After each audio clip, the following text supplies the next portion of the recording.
Gadgetzan, the city of opportunity. Gadgetzan, where the gangs rule the streets.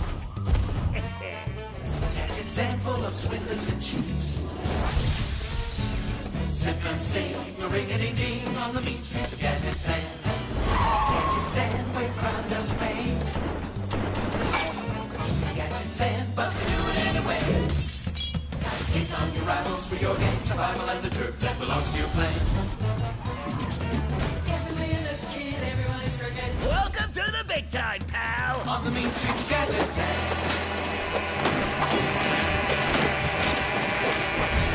Now who's got the upper hand?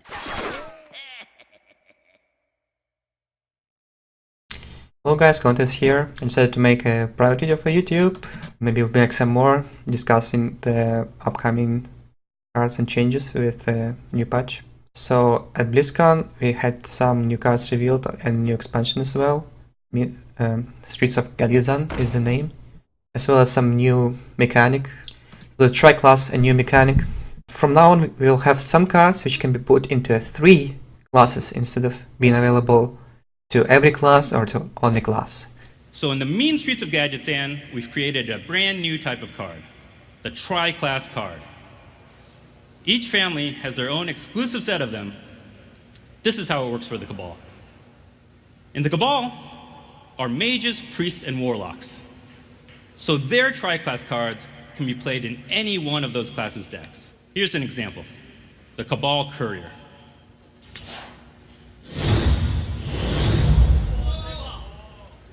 So that potion icon in the corner there, the emblem of the Cabal, indicates that this is one of the Cabal's tri-class cards, which means that this industrious harpy can be played in any mage, priest, or warlock decks.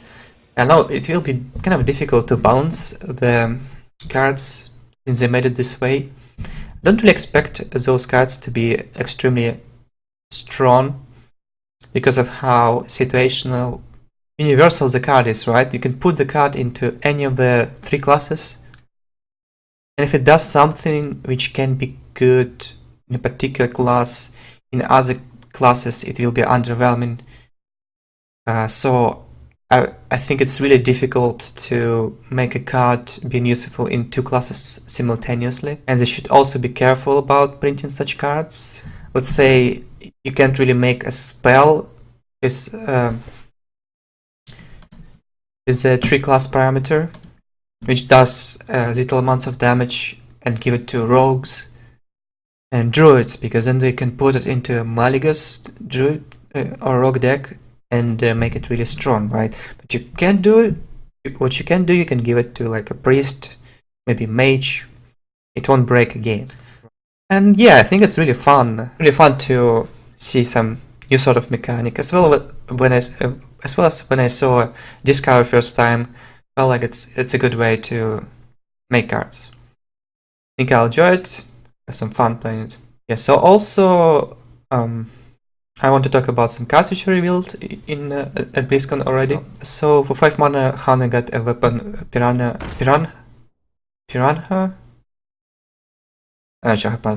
Launcher. Whenever a hero attacks, summon a 1/1 Piranha. It's a 2/4 weapon for 5 mana. So for 5 mana, Hana gets a 2/4. Whenever he attacks, it summons a 1/1 Piranha. And it's a beast. Okay, so value-wise, you can compare it to Charge Hammer, a shaman weapon. You get 2 hits, and then you have hero power switches to deal 2 damage, and it's 4 mana. Here you get some immediate effect, and don't you need to switch your hero power. It's pretty decent already. Not sure what to say. For 5 mana 2/4, it's a bit too slow, and Hana already has Eaglehorn Bow to place a weapon. So I would definitely say for sure 2 copies will never be played in any deck. So you hit, you get a 1/1, so you get 4/4 stats and 2/4 weapon, and it's difficult to execute this weapon, kind of. This card is good at setting up beast synergy cards like Houndmaster. You will never run out of beasts. You always have something to buff with Houndmaster, you always have Field Command Enabler. Also 1/1 has a good synergy with Hunter's Mark. I still think it's not for mid-range Hunter. I mean, like slow mid-range Hunter. It won't enable it. Because the weapon itself isn't good at board control. With 4 charges, you just want to go face with it. So look at it like some kind of Eaglehorn Bone replacement. Maybe it's a good fit for a non-trap hunter. You're gonna play only one bow. Also put this card into your deck. I don't see it being super good.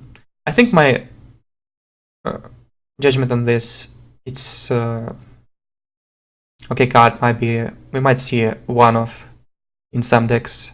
Right, so for 5 mana Rogue got Lotus Assassin, 5 mana, 5/5, stealth. Whenever this minion kills an enemy, gains stealth. So it's a Stranglethorn Tiger with a bit of an upside. If you trade and kill something, it gains stealth again. Has a good synergy with Cold Blood. I mean, I'm not saying it because you can like Cold Blood and kill a minion. Just additional effect, right? Sometimes it's useful. But you can Cold Blood the stealth minion and then play Conceal after and go face. 5 drops in standard aren't so competitive anymore for rogues. There are only other drakes. Again, hard to judge. Would you play Stranglethorn Tiger and Rogue? It's not being played right now because Rogue has a lot of problems dealing with aggression itself, not about like applying pressure. In that game, Rogue is feeling quite confident, I would say. There's no card deficit. So it's not solving a problem of Rogue having no defense, no heal. I guess it's good at trading, but you would rather have a taunt in your deck rather than having something you can trade into. You can always threaten your minions and trade into something. I find this card really difficult to execute. I don't think it will see any play. It just doesn't follow the strategy of Rogue. Rogue would have had a lot of defense, then this card makes sense. Or like, you can play it in the Hunter and go face. If you're like super aggressive, then you can use this creature. I guess for aggressive type of Rogue with a lot of early game, that might be a nice fit, because in such a deck you wouldn't mind to have a stealth minion to play Cold Blood into, and when you lose a board later in game. Maybe in such type of decks we will see some play. In regular Miracle, I don't think it will be useful. Kabal Talonpriest, 3 mana 3/4, your friendly minion plus 3 health. It's kind of like a Dark Cultist if you remember, but it has Battle Cry instead of having Death Rattle. Battle Cries are normally stronger, but then again, sometimes it's better to have Death Rattle. But I find it more powerful than Dark Cultist. And in standard power level of cards is a bit reduced. Just wanted a 3/4 creature. I mean, a good 3 drops. On 3 we only have Shadow of Death to play, and it's normally not useful. So people play cards like Southsteel, and it's really unreliable. So what you can do with it, you can potentially play just a regular priest with Northshire Clerics and Pyromancers. This is Kabal Talonpriest as well. Whatever creature will stick to the board, you can buff it up, make it threatening.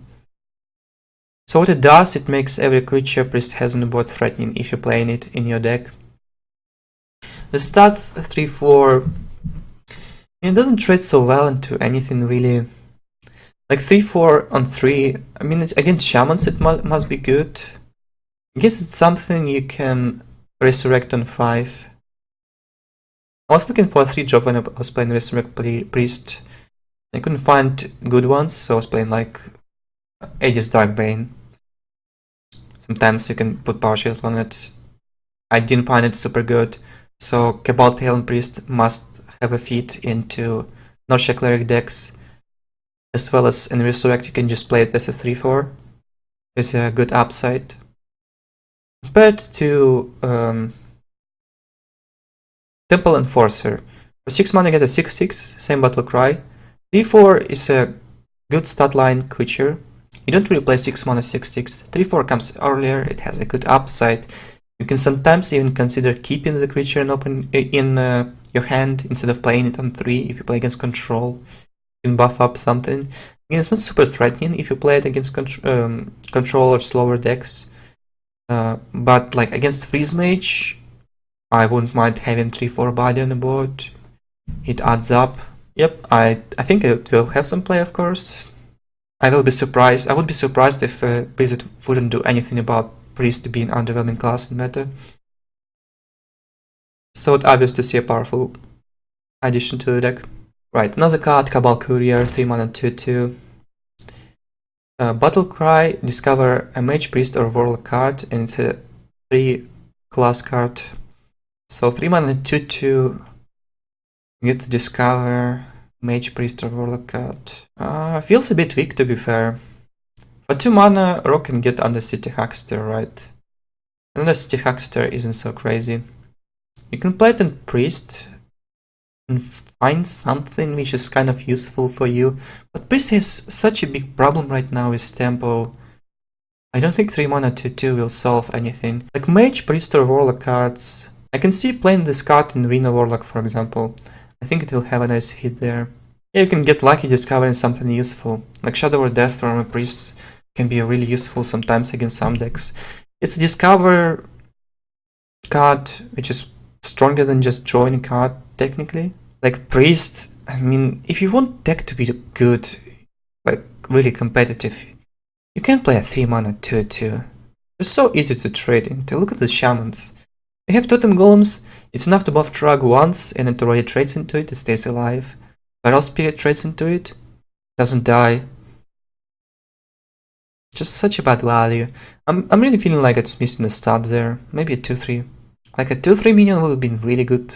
And yeah, as I said, it's difficult to make a 3 class card being strong, because then too many classes will get benefit out of it.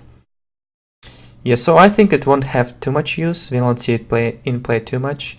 But it's a fun card. I guess if you want to put it into control, it won't harm you too much. It's a fun card to play. Okay, for 4 mana we got Kazakus. 4 mana 3/3. 3 parameter card as well. Battle Cry.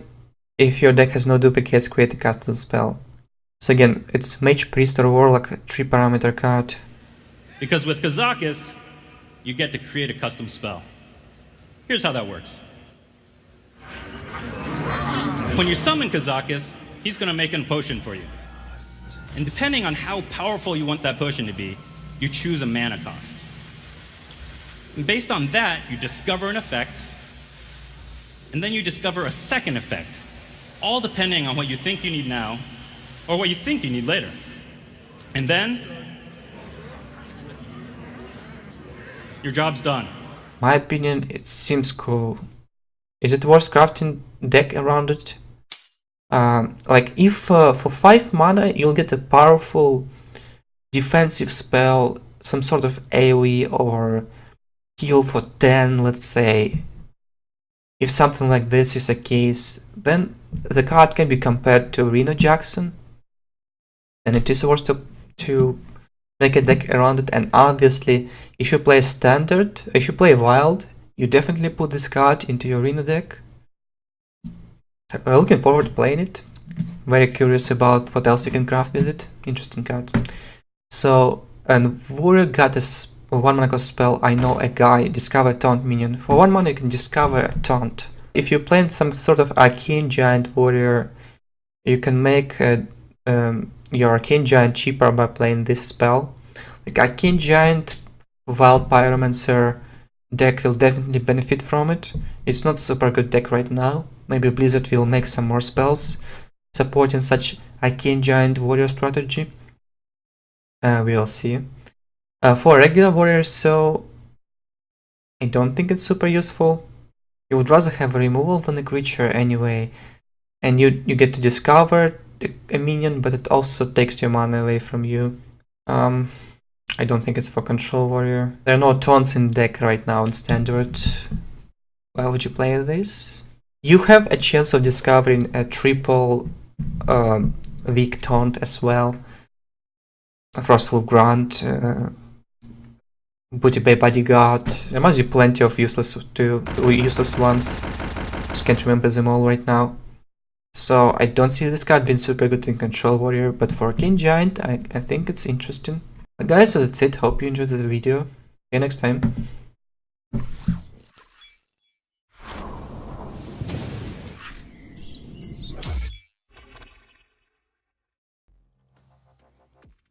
This video is brought to you by G2A.com.